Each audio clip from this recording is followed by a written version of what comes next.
Well, Joel, your first day ever of competing at an oval track, but it doesn't seem to have hurt you much, qualifying on the front row of the grid here at Indianapolis at Lucas Oil Raceway today. A sensational performance, it has to be said.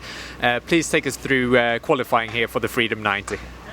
Yeah, I mean, like you said, we've been very strong all weekend, and to finally get a good qualifying in feels really good. The best qualifying we've had all season, P2 now, just 300s off P1, so it's it's a bit unfortunate, but I think we can overtake them in the races. It's definitely possible to overtake her. It's a bit harder. You can take a couple laps to go side by side and to get by them, but we know we're really strong in the races, so I think there's a good chance that we can make some passes.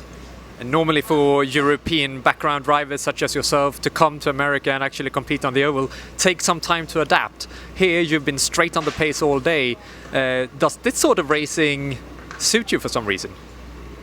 Yeah, I mean, I don't know. I've done a lot of ovals on the sim before just to get used to it, because it's a completely different format, and like qualifying as well. You just go out one by one and you have 2 laps and take the average. That's something completely new. But just managed to get two good laps in, and we've had good pace all weekend. The car's been good, so we've just been able to push on all the time. And yeah, looking forward to tomorrow to get some racing. And just tell us about that pressure perhaps of sitting in the line waiting for your time to run on track. You see the other drivers ahead of you in the line going out, putting in their laps. Does that add extra pressure to you, or how did you feel that went? I mean, it was sort of more relaxed, because then I knew that it's only up to me to get a good lap in, because there's no traffic, so no one can be in the way blocking, So it was, I would say it was a bit less pressure, to be honest, because I felt like I had it under control, and yeah, just really happy with P2 now. So. And a really strong run for you generally, coming off the back of your first victory in the USF Pro 2000 Championship a couple of weeks back in Indianapolis. We are still in Indianapolis, but we're at a different oval now.